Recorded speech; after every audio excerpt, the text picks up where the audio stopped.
Magandang araw mga kaguhit. Meron akong ginagawa nga painting, sunlight. Napakalakas yung niya, no, sunlight. Meron tayong repairs dito. Ito ang pinda po ay not available po to. May napapagawa dito at meron siyang reference. No? Let's go. Okay. Tuturuan ko kayo paano tayo mag-art ng gamit ay latex paint lamang. Okay?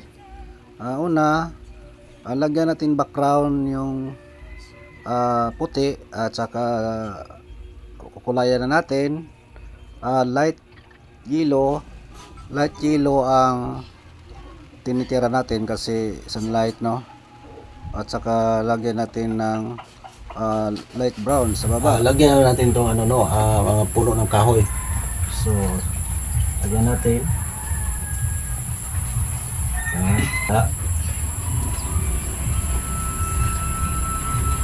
so, mayroon na tayong dalawa, no, so sundila na naman ulit. Ayan. So para sa akin mas maganda ang latex paint kasi ay mura lang, madali lang makikita natin kasi dyan lang sa mga hardware. Okay, so ang ginagamit ko na brush ay pan brush kasi malaki, maganda naman yung pan brush. So ito ipaglagyan ng mga yung mga mailat, panglagyan natin ng mga shadow, no, so shadow lang muna. Ayan, so dot lang ang paggawa nitong shadow, dot lang ganyan, no, o ganyan lang. Parang hindi pa rin natin maintindihan kung ano ba ang concept dot kasi mamaya to patong-patong tayo. Ayan, napakaganda itong ginagawa kasi ang painting natin ay sunlight. Meron siyang sunlight dito, yung napakalakas yung sunlight niya. So blue at saka unting black at unting yellow. Okay, so apply. Ganyan lang, oh. So dot shadow lang muna. Okay. Dito sa ilalim ng part ng painting ay lagyan natin ng dark green, so patong ng light green, mga light green. At saka sa tabi ng araw, tabihan natin ng mga light para makonsistent yung light. So dito sa ilalim lagyan ko ng mga dadaanan ng tao. Ayan, may dadaanan ng tao dito maliit, so black lang muna kasi yung black ay tinuturik natin yung shadow. Ganyan, tapos patong na lang ng green, at yung natamaan ng green ay light yan.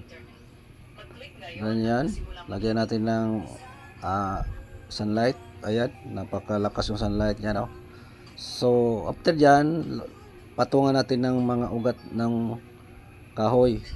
Ganyan, para yung sunlight niya sa ilalim.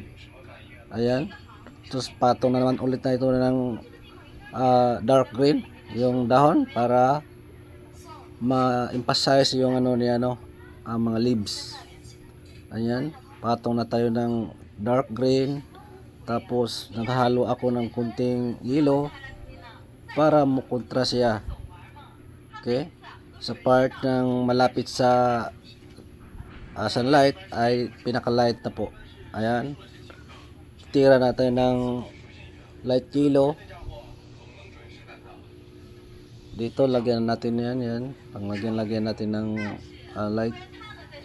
Tapos itong mga puti ay natamaan ng araw yan, tamaan ng araw. Sa kabila, lagyan natin ng mga grass. Lagyan natin ng mga mga flowers dito kasi yan ang niya, sunlight. So, dagdagan na natin yung ano, kasi mayroon siyang ano mga flowers dito. Kaya dagdagan natin. Okay. So, ipatuloy natin yung paggawa natin ng shadow. Lagyan natin yung shadow ng kahoy. Ayan, kahoy, shadow ng kahoy yan. At dito, shadow ng mga grass. Yung black na yan. At siyempre, mayroon siyang highlight na natamaan sa araw yung mga grass. Dito, lagyan. At lagyan natin yung mga details. Dito, lagyan natin yung mga details. Kung nagustuhan mo yung content na ito, ay paki-like. Malaking tulong na po namin yan sa mga content creator. Maraming salamat.